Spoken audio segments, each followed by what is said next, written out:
Okay, so well, I'll perhaps give a little bit of background. I have started 19 companies myself personally. I'm presently working on my 19th business, a business called the Purposeful Project. It's unusual in its business model because I am trying to help 10 million people start and grow a business, and we, as a platform, don't charge people for help. So that's what I'm focused on right now. Hi, Michael. How are you doing? What's up, Simon? How are you? I'm good. Yeah, I'm just getting used to the new format. This is the first time I've used this version of Entree. It looks really cool. Nice. Yeah, we've been doing a good amount of updates lately. So we're always pushing new versions. We have video on mobile now too. So it's going well. We've been updating a lot of stuff to make the experience better. So glad you like it. And yeah, we got this recorded too, and we'll get this up on YouTube as well. And let me make sure we get a little notification out for everyone. And I see a lot of new faces here as well. So yeah, we put it in our community and invited people over. So I just put it in our Discord channel and of course posted it online. So let's see. Yeah, hopefully there'll be lots of people that we can help. This is great. How have you been? What's the latest and greatest going on in your world? I know you were working on a lot of big things. Yeah, sometimes when people ask me what are we doing, I have to stop and think about all the things that we're doing. We're working on putting more content on our YouTube channel at the moment, just making sure that there's lots of stuff on there that is useful. So we just did a video on the Matrix, and basically kind of joking, but there's some element of truth to it, that the life we're living in now is a game. Basically, it's a computer simulation, and so it's kind of playing on a little bit of like conspiracy theories, but the idea is that this is in fact just a computer simulation, and if you accept that, then you can play the game better because you're willing to take more risk. You'll realize that it's not about fitting within the system and being a battery for the system, but actually creating your own path. And so a little bit of tongue-in-cheek, playing off the movie The Matrix, which I think is a documentary. But of course, the movie itself is a little bit wacky. But we're working on that at the moment, building out content that wakes people up a little bit to the opportunity in their lives, and hopefully wakes people up to the realization that they can be an entrepreneur if they want. And like any discipline, you need to learn and focus. No one was born a doctor. No one was born a lawyer. Everybody can become these things if they train. And of course, with doctors, there's many different types of doctors. With lawyers, there's many different types of lawyers. So, of course, there's many different types of entrepreneurs that you can be. So we've been working a little bit on fun content that also educates. And yeah, we also took over an ice cream shop in London, a small business that has been struggling. And we ran it for a day and kind of showed people what you can do to make your business work. We also gave away a lot of free ice cream and ate a lot of ice cream, and yeah, and turned the business around, which was really cool. And at the same time, educated a lot of people who watched that content about how a business can be run or thought about in many different ways. And so, yeah, been going a bit crazy on TikTok. I'm actually on TikTok now. We have 200 people here in the TikTok live.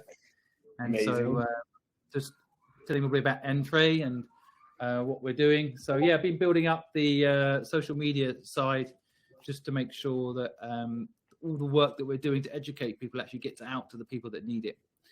And yeah, been investing in businesses as always, investing in a few new companies recently, and keeping myself busy. Love it, love it, love it. That's amazing. Yeah, we'll get your link, Sean. If you can grab his TikTok link, we'll put it in the room chat. If you're not following Simon already, you should.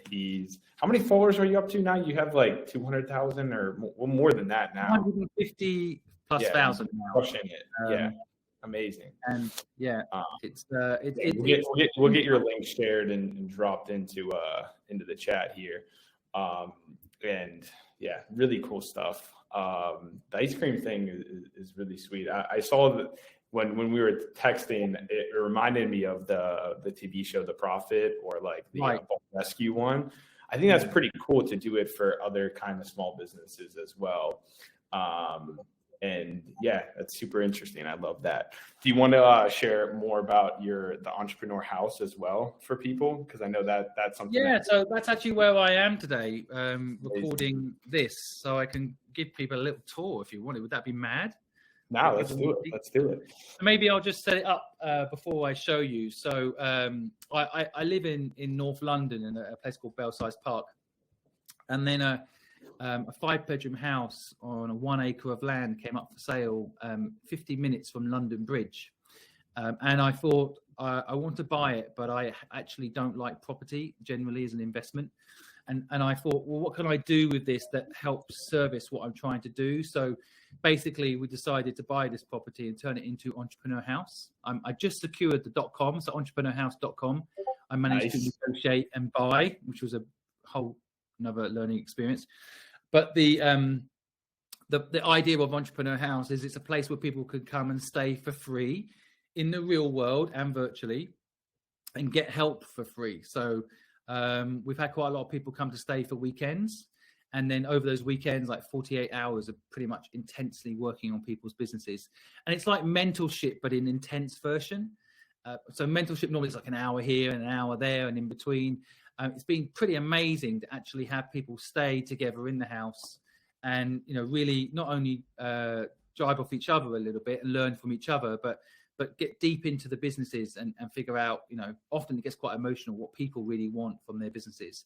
And we've been bringing in celebrity entrepreneurs to kind of give talks and invest. We do kind of versions of demo day where people come and pitch their businesses to investors. The investors come to the house. We have lunch. And so, yeah, it's a prototype really right now for a bigger idea. But right now it's one house, but I dream of having an Entrepreneur House in every major city in the world. And I have just registered, for metaverse version. So, of course, it can also be online as well. But the idea really is to help people for free. And sometimes when people want to start a business, their biggest problem is they've got rent to pay and they've got food to pay for. So we wanted to remove that as a barrier for certain people that do have that problem, and give them time to have somewhere to stay that's safe and warm and has food to allow them to get their businesses going and off the ground. And as I say, it's just a prototype right now. I can quickly whiz you around. I might lose the signal, but I'll try to show you the basics. So this is actually the podcast room that we've created. And this is where my little dog, you can see down here, she always have a little sleep next to me. And then this is actually the garden. So it's on a beautiful estate here. And of course, we've got jacuzzi and table tennis table and all that sort of stuff. And we even have 2 kitchens, one for catering. It's very high end. And one for just general use. My 4-year-old is wrecking this room at the moment, but this is like the brainstorming room. So it's all nice. Pretty good. I bet you weren't expecting a house tour today, were you? I need to get out there, man. Yeah, you'd definitely be welcome. Yeah, this is it. I think I'm looking forward to that international connection element too. So this is Diana, the housekeeper here. So she takes care of everything in the house. And then I'll just quickly show you the garden and the gym, and then we can get to work with questions from the audience. But this is actually really beautiful and peaceful here too. Got the prerequisite jacuzzi, where the best ideas happen. And then I'll quickly show you the gym, and then, we can get back to business and answer anybody's questions that they might have about business. But it's been, I've been about 3 months just getting it set up now. And so, health and fitness studio, no excuses. And love it. There you go. A little bit of everything. The English country house idea of Entrepreneur House. But there you go. Love it. All right, we're going to be getting into some questions here in just a second. So if you want to ask Simon a question, click the raise hand button or drop your question in the chat, and we'll get to it here. and we'll start bringing some people up here in just a second. Simon, do you want to give people maybe a little bit real quick, a background into like yourself, how you got, I don't know if you did this before I popped on, but how you got into what you're doing now, your previous company, and then how you got into investing, and then now, really, being a content creator and everything that you're doing. And then we'll start bringing people up here right after that. But just to give people a little bit of a background if they're not super familiar with you. Sure. Yeah. Well, I have a long version and a short version, so I don't know which one to give really. But I'll give the medium version maybe. But I left school at 15, and I started a business. And I didn't know I was an entrepreneur. It kind of came to me as a shock. I had to become an entrepreneur to survive because I was kicked out of home. And at that moment, I always tell people that my entrepreneurial muscle woke up in my brain. And I started a gardening company. And initially, considering I was 15 years old, it did really well. A lot of luck and just a bit of good timing, because I actually started the gardening company in April. And I didn't have any money. And so I did it by, I knocked on the door of someone's house, a big house in Cambridge in England. And the garden was really messy, but it was a beautiful house. So I thought to myself, they've got money, but their garden is messy. And I just knocked on the door and said, hey, my name's Simon Squibb, and I've got a gardening company, which I didn't have. And would you like me to take care of your garden? And that person, the first person I knocked on the door, said, yes. Sure, how much? And I just picked a number, £200 a month. And they said, sure, great. When can you start? I said, next week. And they said, cool, we'll see you then. And I was like, wow, I literally had an idea to start a gardening company, and now I've got a client. And I realized that, I'm going to have to get more than one client to make this kind of a viable thing, although I was pretty excited about suddenly, in theory, having earned £200. But on that particular Saturday, I knocked on 100 doors plus and managed to get 11 people to say yes to me being their gardener. Anyway, it's a long story. I've done a TED talk on it. But I basically built this gardening company quite quickly. In 6 months, I had 38 people working for me and nearly 100 clients. So a big business very quickly, but then it also failed. And anyway, long story short, I basically have now built 19 businesses, and each one has a very similar story to the first. I have an idea, and then I do a little bit of selling, and then I get it to reality one way or another. And about 15 years ago, I kind of got myself to a point where I built a company called Fluid, and which I have subsequently sold to PricewaterhouseCoopers, the largest accounts company in the world, bought it. And I started full-time angel investing, and I built a platform called Nest, and I helped basically invest in hundreds of companies. We built Asia's first corporate accelerator programs, so basically helping people like American Express work with startups and helping startups get access to American Express resources. We worked with Nissan cars, so a lot of electric bike startups came through our platform, and then we got them distributed in Nissan showrooms.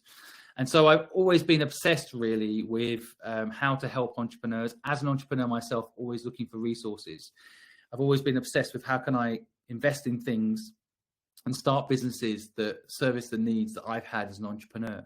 So I built Nest and Fluid, which subsequently I sold both of those companies.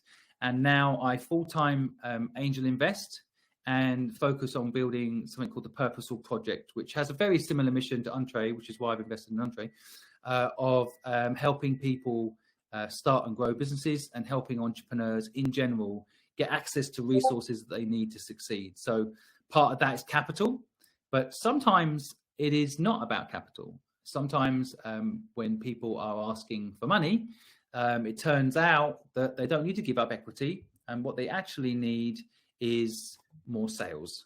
So things like that really interest me, where the question that people are asking or the help that people think they need ends up being something very different once you get into the details of a business. And I find that really interesting, helping people figure out what they actually need and then getting them the thing they actually need to make their business successful.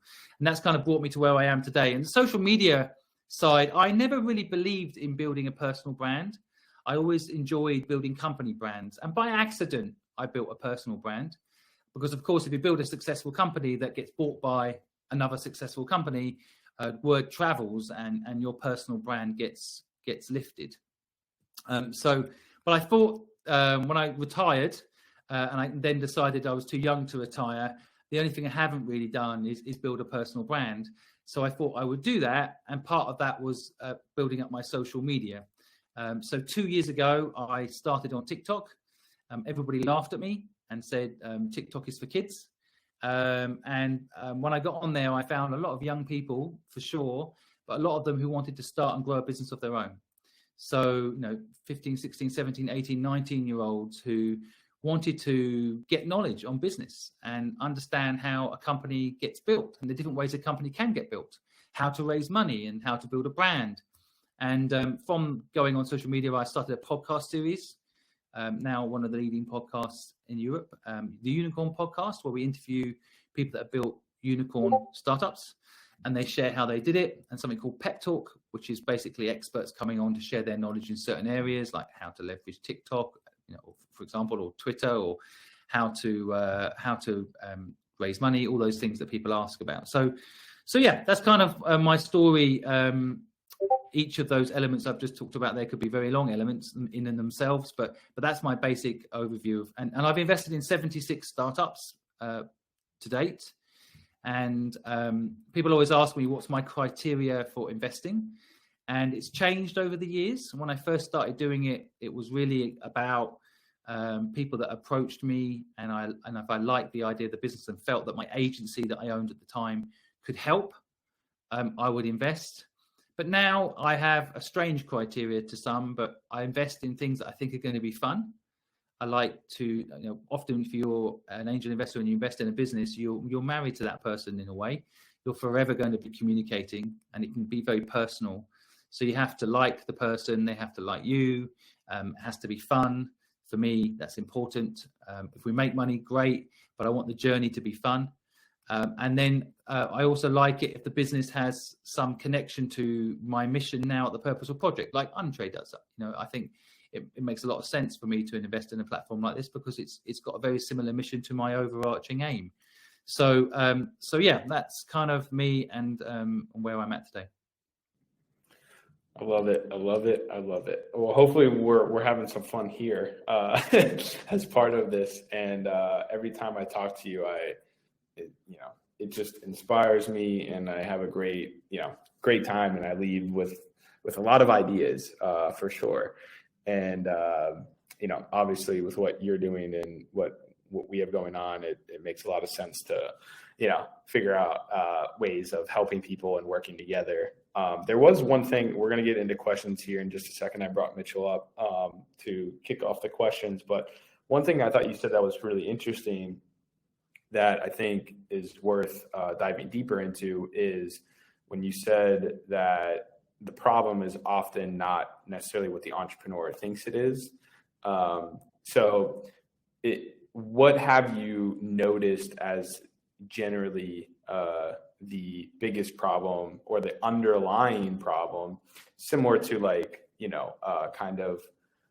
maybe taking medicine for something, but you're just numbing the pain, but you're not actually fixing the problem, right? So what have you noticed working with a bunch of entrepreneurs is that main underlying cause? Are there any similarities or very common things there that you've noticed over the years? Yeah, well, first of all, it depends on what stages. So, for example, if someone's got an idea, what I noticed is a lot of people will say, I've got an idea, but I've got no money, so I can't start the business. And so that's sometimes a subconscious thing. It's more about fear, because nearly every business I've ever started that's been successful, I started with no money. In fact, I have seen situations where people that have a lot of money and start a business, for example, raise a lot of money, can sometimes get into trouble because the expectations from the business are too much, too quick. And most businesses do need a bit of time to build out. And often when you're looking to start a business, there are 10 things you can do at least before you need any money. So, for example, you can get your social media handles. You can talk to a potential customer. and ask them, would they buy? You can talk potential hires and see if they would join you.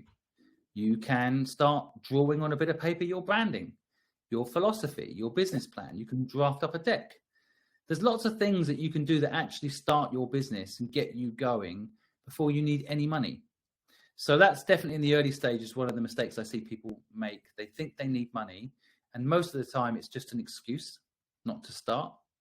And not always, because it does depend on what business you're starting, but getting going and start manifesting it, talking about it, telling people you're doing it, ironically leads to getting the money and it happening.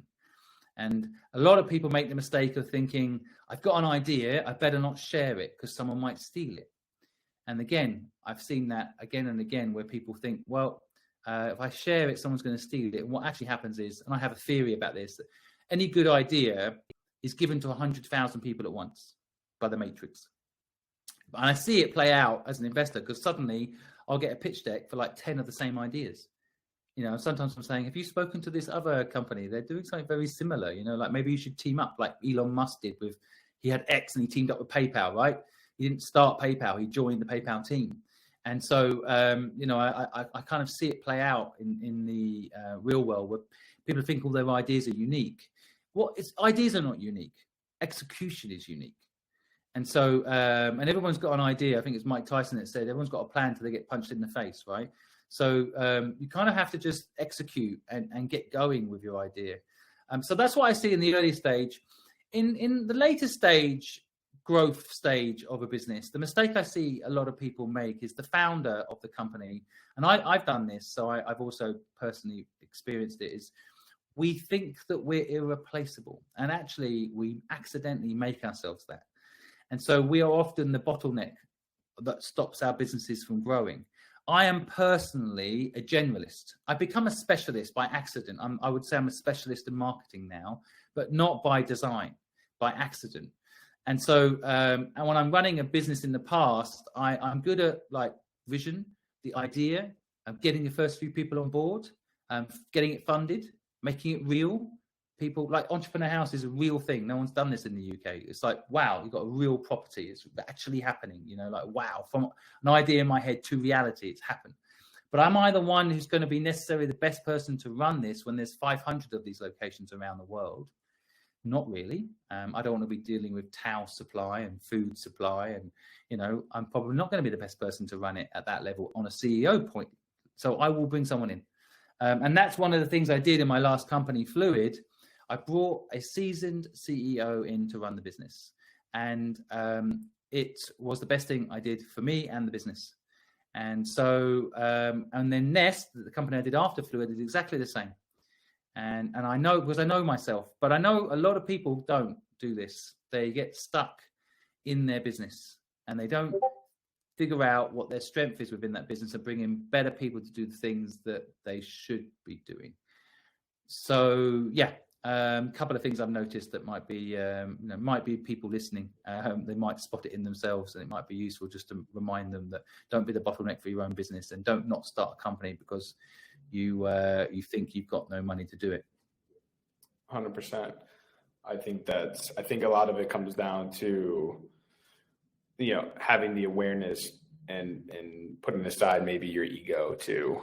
And I think, you see a lot of CEOs now kind of stepping down and, just becoming chairmen and stuff. And, it's interesting to see how that plays out. But yeah, I think it's really important to have that awareness as a founder to understand your skill set and understand, what you could do, or bring in someone to help you with the things that you're not great at. I think that's something that I'm trying to figure out as we grow as well, in surrounding like ourselves and our team with the right people to help execute on what we want to build here. And yeah, I started this all with like basically nothing. I was doing free events at the beginning. I was putting up money myself for the beer and the food and all of that. And to grow the email list, to grow the social following, the Facebook group, to validate the idea of this. And I think a lot of people should do a lot of that stuff. There's probably 2 to 3 months of work to do that you can do like before you even start any of the business. And you don't need to have funding and even a corporation necessarily at the very beginning. You just like validate the idea, grow social following, do some events, build a community, get some traction or some momentum to see, for people to even see if it's something that anyone wants what you're doing. Yeah. All right. This has been great so far. Let's get into some questions. Mitchell, you've been up here for a little bit. Thanks for your patience. If you want to turn on, okay, there we go. What's up, man? Hey, Michael. Hey, Sean. How's it going? Simon. Yeah. Did you have a question or, share anything that you'd like? We'll try to keep it to like a couple minutes per person, and we'll try to get through as many people as we can.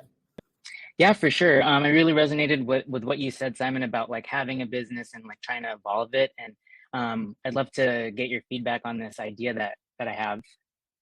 It's kind of like a pitch too. Go ahead. But yeah, my name is Mitchell Flores. I'm an artist and Reiki practitioner on a mission to promote mental wellness and Reiki energy healing in Web3 communities. I started my holistic business last year and found it really difficult to find and attract consistent clients and a supportive business community in Web2. And since joining Entre last week, I immediately saw how supportive and community-driven this platform was. And so I want to create Web3's first holistic health platform and mobile app on the DCell blockchain that can, 1, connect people with wellness practitioners around the world, 2, act as a bridge to get more people into Web3, and 3, build a supportive community and business run by a DAO. And I haven't really figured that part out yet, but like make it so that it'll be easier for practitioners to start and get into the space now as it grows.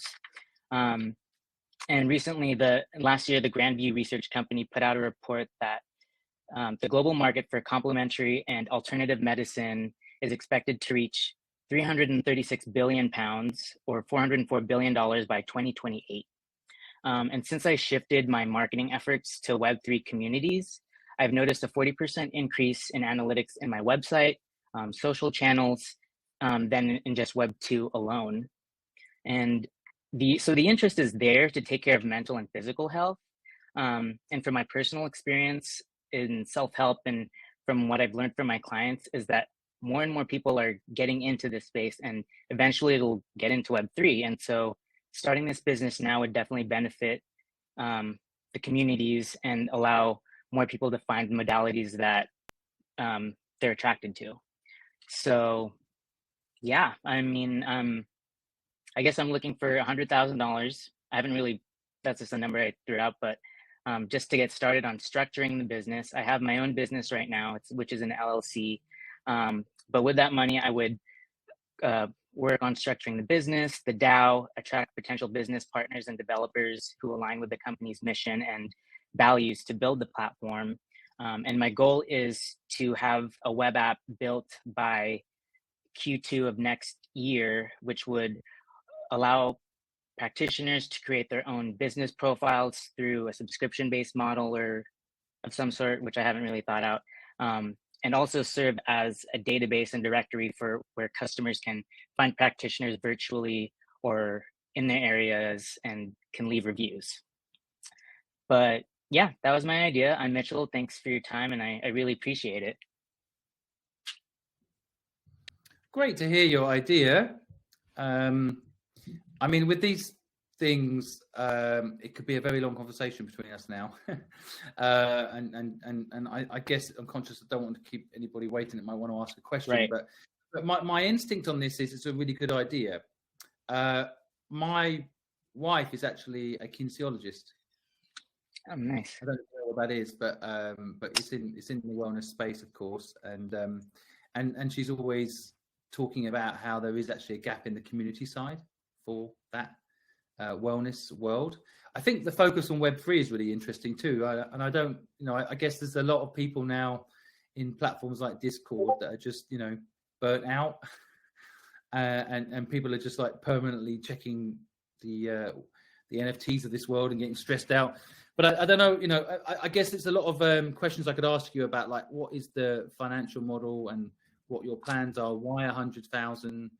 But maybe we could have another chat another time, a pitch practice kind of thing, because I think if I was giving you feedback on just the pitch, I'd probably say it needs to be a bit more succinct, and you want to remove terminology like I've just thrown that in there as if it has no substance to it, right? Like, I've just picked that number out of the air and there you go.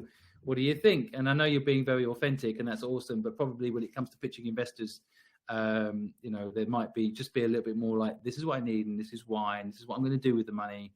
And this is what the very clear what the plan is. And if anything you're not sure of, like you were just mentioning some elements that you think about, but you haven't flushed out yet, maybe don't put them in there yet. But I know Michael will probably have something to say about this, because the one thing a lot of people might say to you is, do you have the tech to support you? But Michael has worked to build this platform and wasn't personally a tech person to begin with. I'm sure he knows a lot more now. So that's not necessarily a prerequisite, but you might get asked that question. Anyway, I don't know if any of what I'm saying is useful, but I do like the idea. Yeah, great. Yeah. Thank you.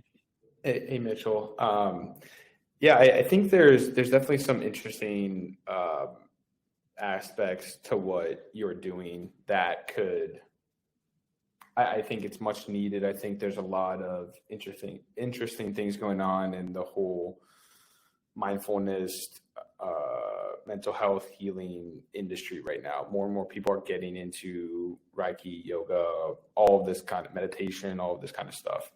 I think there are definitely certain opportunities to build community in the space. I would, having built out an app and done all this, I think you don't need it at the beginning. You don't need to build a whole app to prove out the concept, right? I think if you were planning to if you wanted to build an MVP of the app and the community that you want, I would, it may cost, somewhere between 50 and 100K. So when you say that, just say, I need the 100,000 to build out the MVP, right? But I would go as far as, you don't even need that. I would spend maybe 10K, 10K, pay a bubble developer or no code developer to build you a very, simple web app, right? To get what you, the first kind of layer of the concept built out, or just focus on creating a bunch of content around your industry and growing a great Discord and a community on there and an email list. If you have a big social media following, a big active Discord, you have a big, email list, investors will give you money to say, hey, I want to build out a community app, to get all these people, on our own platform, charge a membership or do some other things and own the data and everything as well, and build out some custom functionality. I think, I think you need to figure out how many people are actually interested in this and how big it could really be. And if you need a custom app to do it, or if you can just run a paid community and turn that into a 6, 7, 8-figure business and do workshops and, virtual things and live streaming and stuff as well. So I would consider those things instead of, because you could go down a rabbit hole of trying to build out an app, and it could take you down a path for, years, which is what happened for me, right? It took 3 years to build this out, really. So, knowing what I know now, I can do a new app a lot faster, but you need to make sure that you really need it.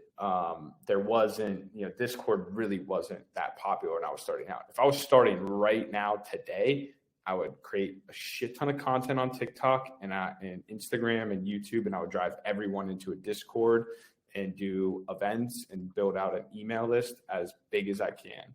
And then once I had that all built out and, validated and a bunch of traction and people on there, I would, go to investors and say, look, I have all of this. Here's how much money I'm making. Here's how many people I have.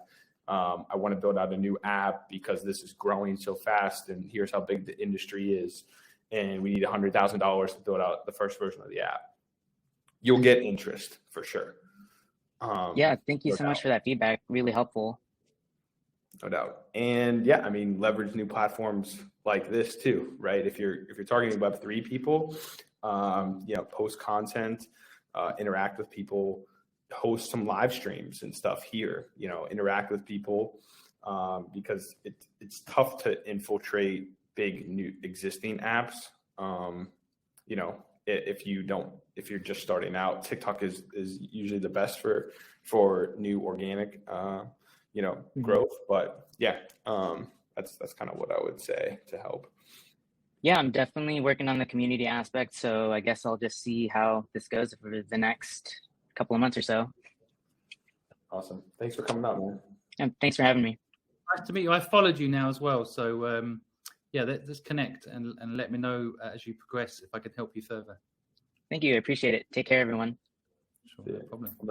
Have a good one. Simon, you got quite a bit of following here.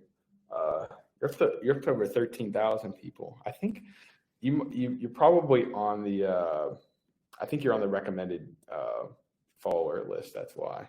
So you've been growing pretty quick. I know we had someone up here already that was going to ask a question, but I think he was popping in and out of the room. Yeah, I think Vion may have been having some issues, unfortunately. I'm not sure. I'm not sure where he went. I know we, let's see who else we have here that has a question. Simon, how are you doing on time, by the way? Yeah, I'm okay till another 20 minutes, basically. And I've got everybody on TikTok's asking me questions, and they're getting a bit annoyed with me that I'm not answering them. You want to take a TikTok question? No, I can see. I want to service folks here that have taken the time. Tell them if they want to ask their question to join the room here on Entre. Yeah, I have a link in my bio. Yeah, but, I think some people struggle with downloading it. Like even like all these channels, people always struggle at first to get on there, and then when they're on there, like, why didn't I know this earlier? It just takes time, 100%. Doesn't it? Yeah, but it looks like we have a question from Catalin. You mentioned TikTok content. Do you mean TikTok? You mean content around the business? Isn't it hard or just limited, or is just my limited vision? I think you can do it a couple of different ways. Simon is going to be better at explaining what kind of content works well on TikTok. I think you can do. I think it's usually better not to just promote your business the whole time on TikTok. You want to do it around usually entertaining things, or informational things, educational things, advice and things like that. Things that are valuable in one way or another. But Simon, it'd be interesting to share the type of content that you've noticed that does really well for yourself and maybe for some other people as well, on TikTok and maybe some other platforms too that I know you're focusing a lot on YouTube right now, and that's something that we're going to be leaning into heavily here as well. Yeah, I mean, every channel has its reason for existing, right? They're all offering different things, really. I mean, YouTube is more in-depth, long-form content. I think around the 10-minute mark is the holy grail, just really useful information.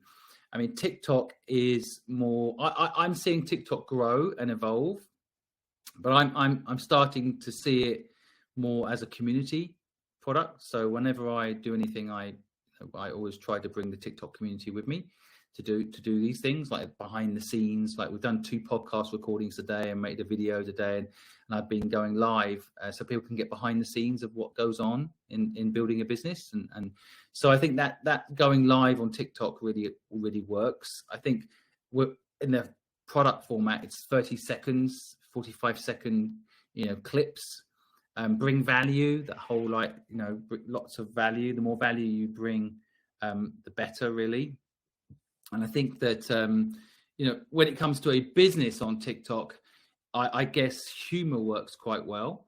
So if you can create, things that make people laugh and smile, and then they connect to the brand and feel like there's a connection there.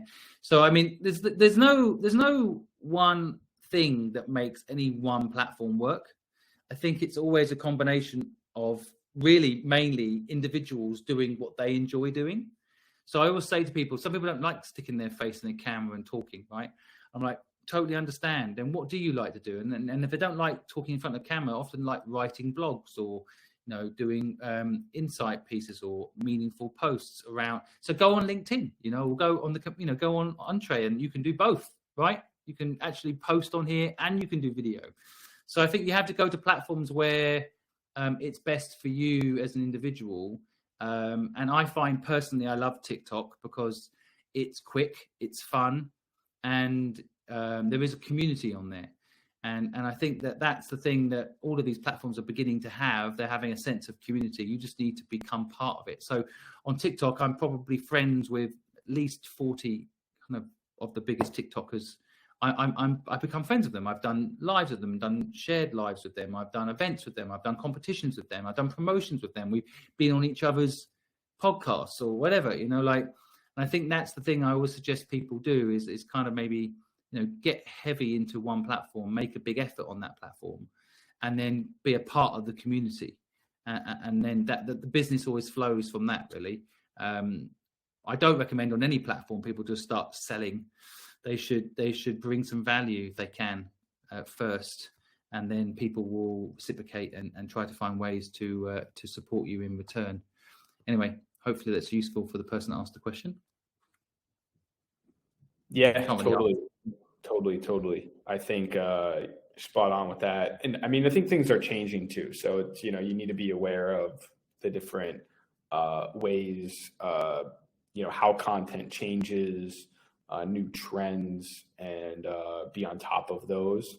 And, at the end of the day, it's, making sure if you're creating content and the viewership isn't growing and, people aren't, your views aren't growing, your likes aren't growing, or your content's not really doing well, then you probably need to change something up, right? So slightly change how you're doing the videos, slightly change the theme, slightly maybe change the topic or what you're talking about, until you find what really connects with the viewers and find your lane within the platforms. But tons of opportunity out there. And Simon's one of the best in the business, in my opinion. So definitely, I would recommend following him, watching his content, and learn from how he does it, because he's proven that, he's proven it to work really well, not just for growing social media followers, but to build a personal brand and build a business off of that as well. It is really interesting. So we have another question here. You kind of hinted at this earlier. If you want to quickly, share again for people who are just popping in. I opened up a Clubhouse room too. I forgot to do this earlier, but usually, it's interesting to restream this out and get as many people to come through as possible.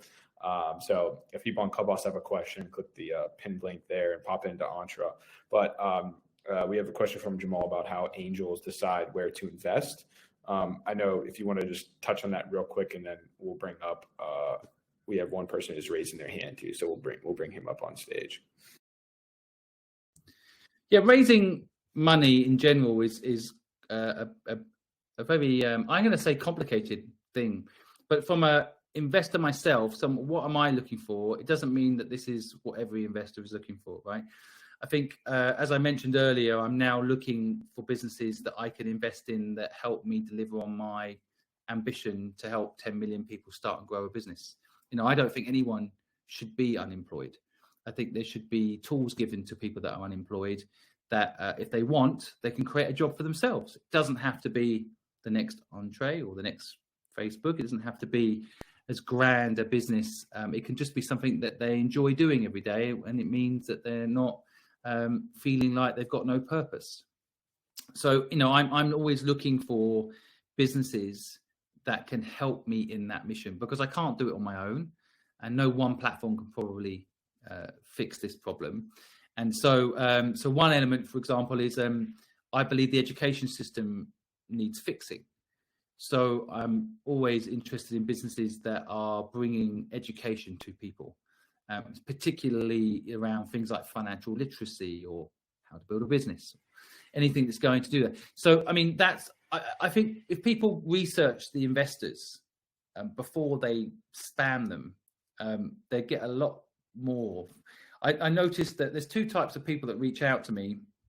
There's people that are accidentally saying "Dear John" instead of "Dear Simon," and they haven't actually written the email understanding what matters to me, and they are wasting their time, but they're doing it en masse and they're just hoping for a hit. Right? I personally hate that approach.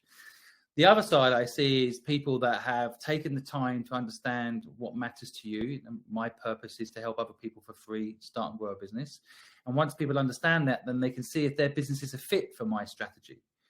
And so then they write careful, considered messages, or they get referrals from people that are in the network that I know, and that makes a big difference. You know, like I always say to people, it isn't actually who you know, it's who you ask, right? And people just need to ask in the right way. And sometimes people might just say, "Give me money." I have this on TikTok. I'm like, "Give me money." I'm like, "Look, I'm open. I like to help people, but just, you know, don't just expect any investor to feel like a bank machine. You know, like we want to feel valued. We want to feel like if we gave you money, we're not just giving you a fish, but we're teaching you to fish. We want to be useful and valuable, not just because of the money we're bringing in." So if you want to raise money, it's a funny old thing in the investment circle. It's basically, if you want to raise money, don't ask for money, ask for advice. If you ask for money, you get advice. If you ask for advice, you get money.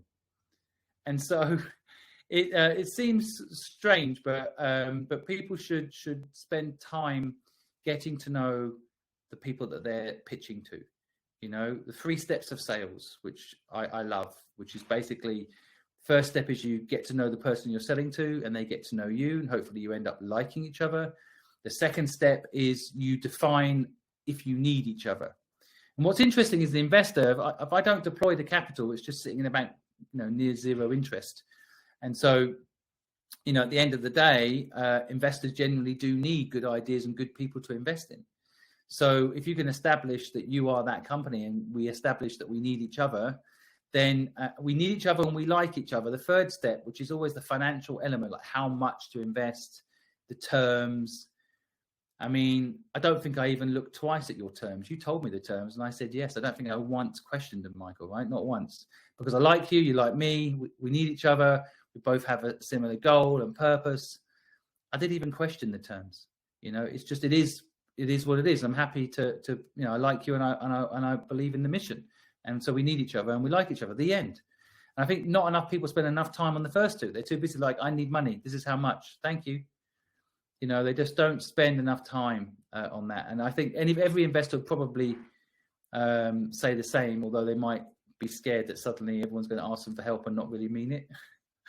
So there's always that, you know, careful balance on this point. But I genuinely believe that's the way you should go about doing business in general. Do your research on the people you potentially will end up marrying. You know, I mean, I actually married my business partner. You know, she was my co-founder in a business. So you've got to be careful who your co-founders are, and you've got to be careful who your investors are, and spend the time to get to know them. 100%. I think I hope everyone was really paying attention to that. It's something that I didn't understand when I was first starting out at all. I thought every investor was like the same, you know what I mean? And it's really important to, you know, as best you can, reach out in genuine ways, find common interests, and really target investors in your industry. You know, a lot of investors now are creating content as well on Twitter or other platforms. A lot of investors have podcasts now.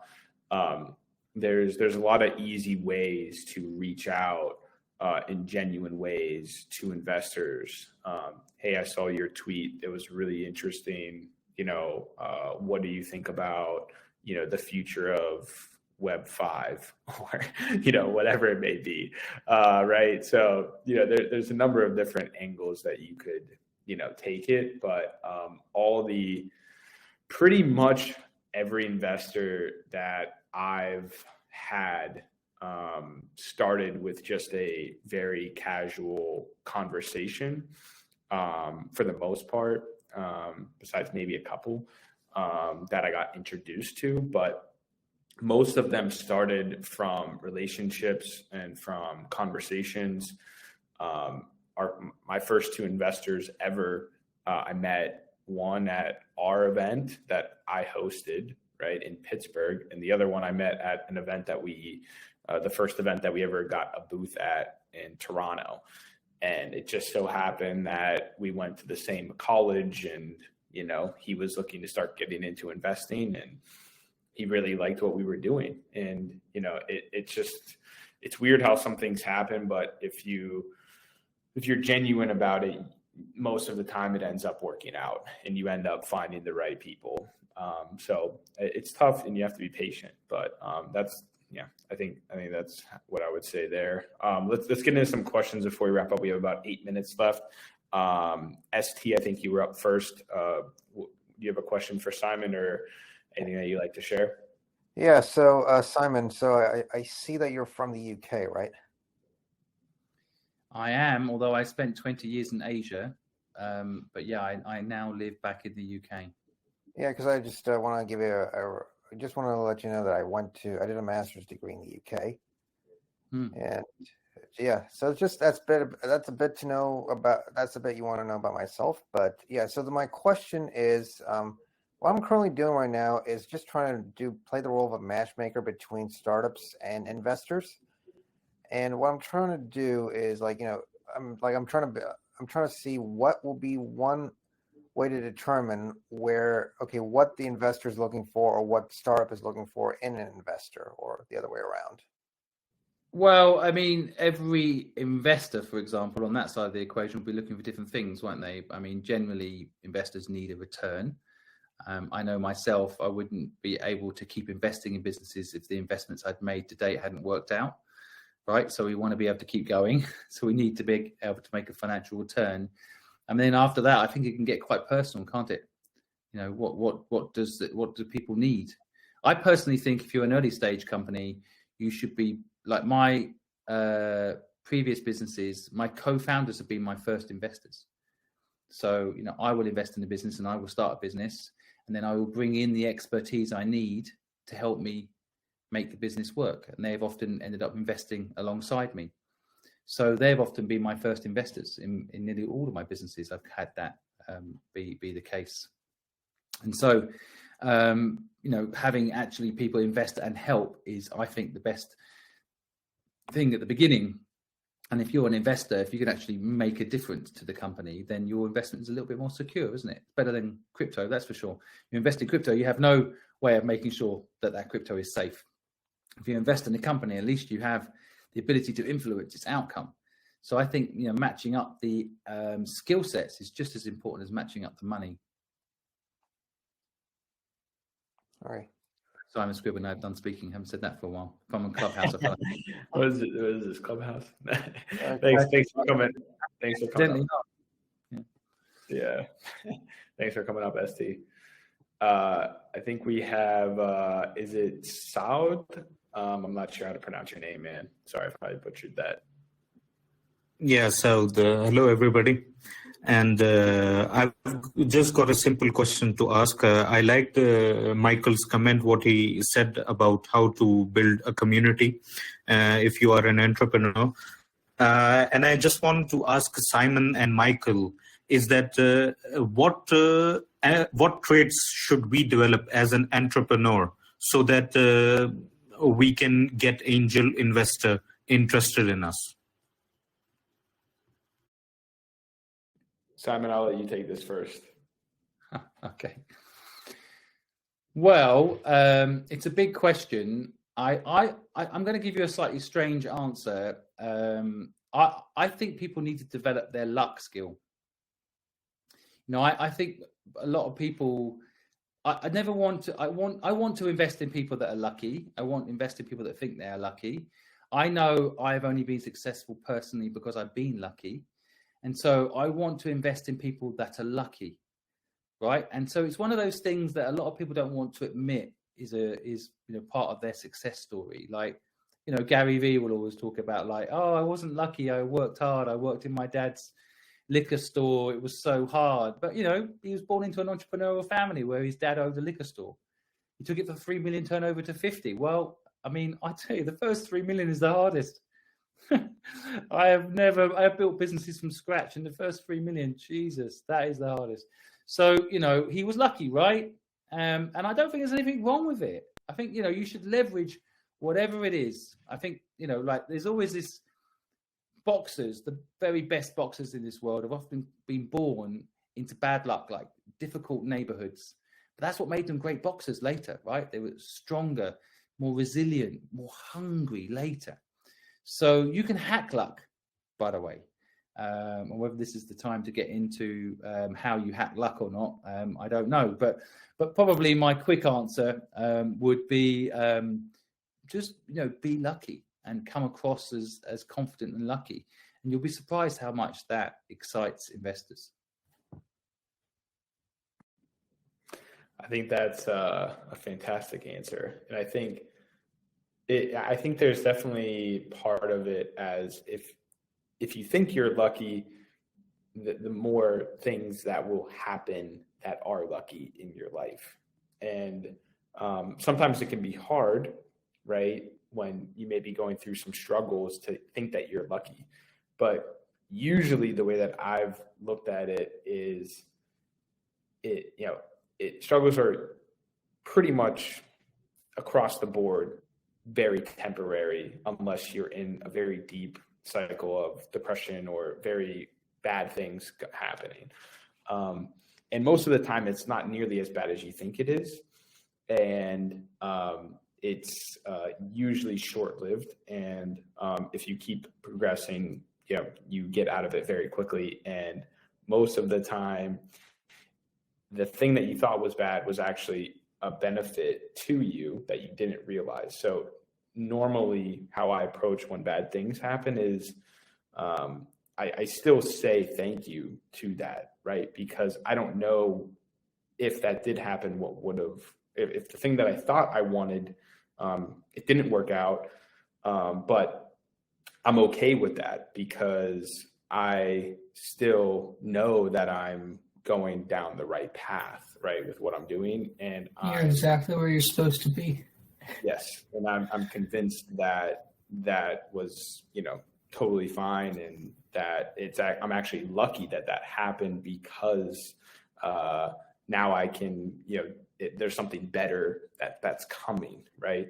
Or the timing wasn't right for it, and there's a better time later for what I'm doing. And to kind of go back to your original question as well about traits is something that, my background is actually civil engineering, and I think problem solving is a massive part of being an entrepreneur, as well as an engineer. That's like what you go through with all the classes and education and everything. And that set me up for this because, engineering is, that's like going through calculus, differential equations, structural engineering courses, tests, studying hours on all sorts of equations and figuring things out. That's hard stuff. So like business, to me, like the problem solving of business is generally easy compared to that. And but yeah, I think problem solving is extremely important, and focusing on the task at hand, having a sole focus is really important as well. A lot of people want to do a lot of things, and it's tough to do that if you're spread out as well. So that's what I would say. Yeah, I do want to jump in here for a sec. I know we're coming up on the hour here, but There is one more question in the room chat. I think it'd be cool if we did like a 10-second response or something between the two of you. Who is it? Yuri said, this day and age with both crypto winter and most likely a financial winter in general, with Simon's broad experience, any thoughts on surviving this quote unquote winter? I actually didn't hear that, Sean. I'm so sorry. I didn't quite catch the question. It's in the room chat. Basically, with the markets, like the crypto market, financial markets going down in this, they call it this kind of like financial winter. Any thoughts on how to best set yourself up for surviving it, or striving during the down market, or in a recession, which is, it seems like we're already in, they just haven't kind of announced it yet. But, you've kind of gone through more of these cycles, than I have, or, this is really my first. Not that I would say you're experienced and wise. Right. Not old. Yeah, because old is a very negative word, I think. And I think you're not old. You're younger than most, people, I think, that are even way younger than you at heart. Yeah. So I wear a hoodie and I'm on TikTok. I must be young. Yeah. Well, that's how you were late to a lot of them too. I think you're much younger at heart than your number. Yeah, I know. I like to think so too. But I guess it's quite a broad question. And the only thing I would say is I was in Hong Kong in 2003 when SARS hit Hong Kong. SARS was COVID, actually, version 1. And at the time, the whole of Hong Kong kind of collapsed. And in that 6-month period, I tripled the size of my company, bought an office, and did all these things that everyone else was scared to do. And I want to be careful when we mention crypto, because I don't want to be encouraging people to put their life savings into crypto. But the way to really thrive in difficult times is to lean in. I mean, there's loads of case studies done on this, like Kellogg's became a big successful global brand during a recession. Airbnb started up during a recession. A lot of downturns create a couple of big opportunities for entrepreneurs. One, there's a lot of talent in the market that might not have otherwise been available. If everyone's making money on crypto, then no one cares about working with you on a business. They're just going to buy crypto and sit on it. So actually having a crypto winter actually creates all that talent that was probably going to put its life into like crypto now are available to actually build a business with you. So there's a lot of talent. Right now, I was just looking at a list of all the people that have been laid off in some of these big companies. Some amazing people. And so you can build businesses, with these people. So that's one thing. And I think the other thing is leaning into the pain a little bit. Like I remember when buying our office, how I was scared. But equally, I'd never seen it at the sort of prices I saw it at. So I was like, let's do it. And I think, at the end of the day, life is short, but it's a fact that these downturns are an opportunity to lean in. Now, my personal opinion is be careful putting all your money into something you have no way of controlling the outcome of it, right? So that's why I invest in startups. I don't really buy property. I don't really get involved in property. I've got this entrepreneur house concept, but I'm doing it as a business, not as a property play, right? So I can't control how crypto is going to go. And therefore my exposure to crypto is very limited. I do have crypto, but I have limited exposure to it because I can't work harder and make Bitcoin more valuable, but I can work harder and make a company I've invested in more valuable. And so I suggest that people invest more in things that they can have an influence on, as opposed to gambling, right? I don't think the winter affects those who gamble more than it does those who are willing to put their head down and work. And I have seen every single recession, my personal businesses do well, because suddenly even the inventory, for example, is cheaper, and getting exposure is cheaper because less people are leaning in, right? Picking up talent, working with talented people is easier. It's actually easier to grow a business in a winter than it is in a summer. In the summer, everyone wants to be outside having fun, right? In the winter, everyone's willing to provide a warm room and some food to to be inside. So I mean, I've lost money in crypto right now. I'm sure like everybody else. It is, but it doesn't really bother me. I did it as gambling anyway. I put it on black and it went down. So what?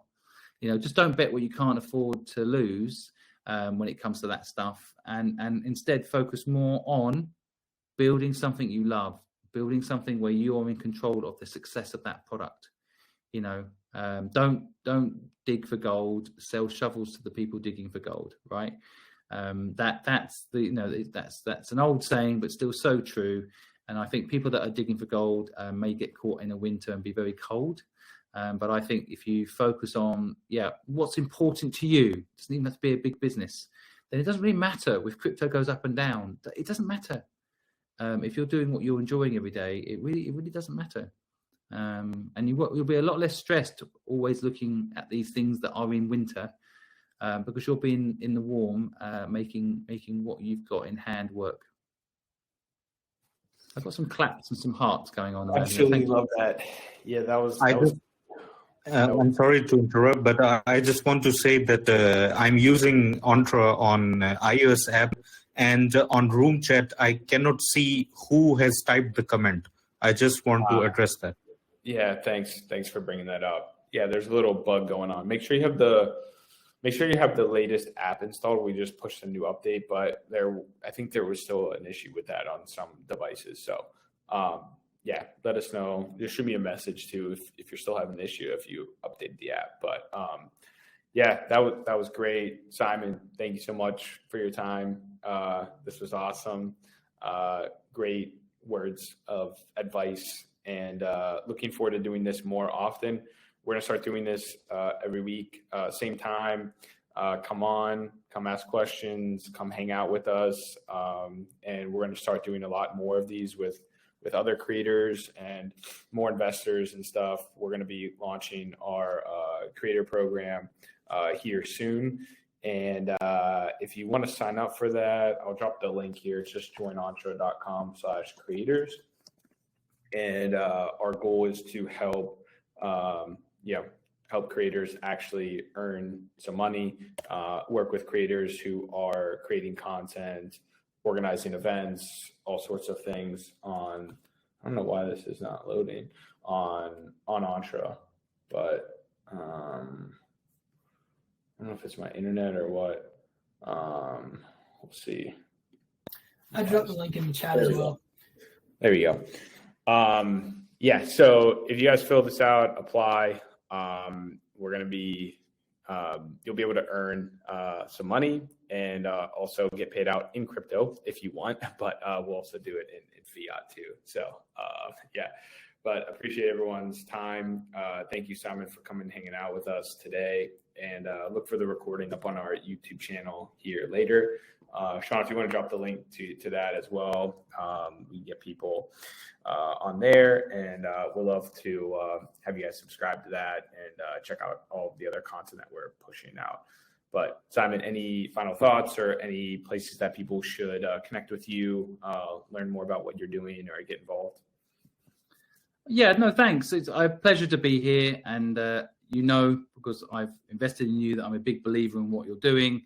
And it's great to see, opportunities like this for people who need questions answered to get the chance to get them answered. And I'm here to help in any way I can. And look forward to having you come and stay at Entrepreneur House and brainstorming, and hopefully we can do some events here together when you visit. And if anybody listening wants to connect to me, you can just go to my website, simonsquibb.com, and check out some of my content, give me feedback, and let me know if there's anything you need to know that I haven't covered in my fixed format content. And let me know if there's anything I can do to help. I'm, of course, on this platform. I've now got 13,000 followers, thanks to being featured on the homepage. Thank you, Michael, for that, and team. Let me know if there's anything I can do to help you. I'll be checking in daily on Entree. I do anyway.